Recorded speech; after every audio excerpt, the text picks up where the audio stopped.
So, hello everyone. You are watching Erodo's Finest Solution by Vishal Zindal at my channel ससुरा physics. चलो बाबू, एक बार इस सवाल को अच्छे से देख लो। तो बाबू, ये इरोडो के मैग्नेटिज्म चैप्टर का क्वेश्चन नंबर 235 है। इस सवाल में क्या बोला है बेटा, एक बार ध्यान से समझना। एक इलेक्ट्रॉन बीम है, सिलेंड्रिकल इलेक्ट्रॉन बीम है बेटा। इसको टॉप व्यू से देख रहे हैं तो तुमको एक सर्कल दिख रहा है। सर, इस सिलेंडर का लेंथ कहाँ है, इस सिलेंड्रिकल बीम का लेंथ कहाँ है? पेज के अंदर ना है, टॉप व्यू ना देख रहे हैं। एक इलेक्ट्रॉन का बीम है, सारा इलेक्ट्रॉन v वेलोसिटी से अंदर जा रहा है। बताओ तो इलेक्ट्रॉन अगर कुछ v वेलोसिटी से अंदर जाएगा तो करंट किधर की तरफ होगा? करंट बाहर की तरफ ना होगा। और ये एकदम एक इनफाइनाइट सॉलिड सिलेंडर की तरह नहीं हो गया बेटा, जो हम लोग क्लास में पढ़े हुए हैं। याद करो, सोच के देखो, सारा का सारा करंट इस सिलेंडर के एक्सिस के अलोंग फ्लो कर रहा है। करंट आई, इलेक्ट्रॉन अंदर जा रहा है तो करंट बाहर की तरफ है। मतलब this is like a solid cylinder. बताओ बेटा, सॉलिड सिलेंडर के अंदर सेंटर से किसी आर डिस्टेंस पर मैग्नेटिक फील्ड का वैल्यू अपन लोग कैसे निकाले थे? याद है? एम्पियर्स लॉ लगा के, किसी आर डिस्टेंस पर मैग्नेटिक फील्ड। पर उस क्वेश्चन और इस क्वेश्चन में एक अंतर है। क्लास में जो पढ़े थे उसमें, मतलब जनरली जो पढ़ाई करते हैं उसमें करंट डेंसिटी कांस्टेंट था। यहां करंट डेंसिटी वेरिएबल है आर डिस्टेंस के साथ।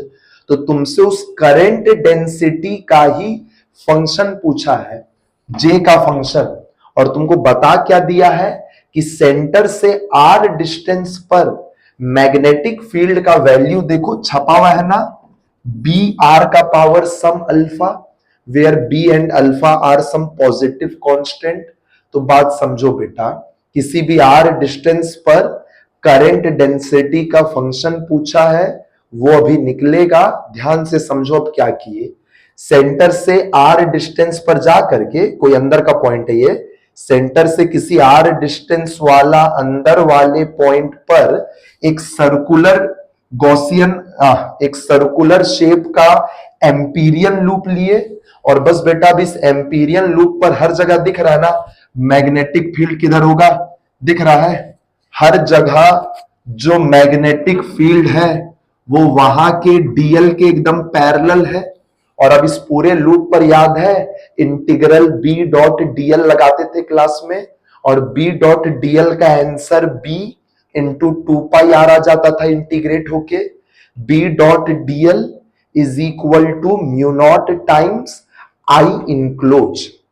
बताओ बेटा, अब देखो अगला स्टेप में क्या किए। मैग्नेटिक फील्ड का वैल्यू बी आर का पावर अल्फा पुट कर दिए, 2 pi R equal to mu naught times. बताओ इसके अंदर का करंट क्या है, इस एम्पीरियन लूप के अंदर का करंट क्या है? बेटा वो तो इंटीग्रेशन ना करके आएगा, क्योंकि आर डिस्टेंस का करंट डेंसिटी तो वेरिएबल है। याद है, करंट डेंसिटी वेरिएबल होता था तो करंट ऐसे इंटीग्रेशन करके निकालते थे।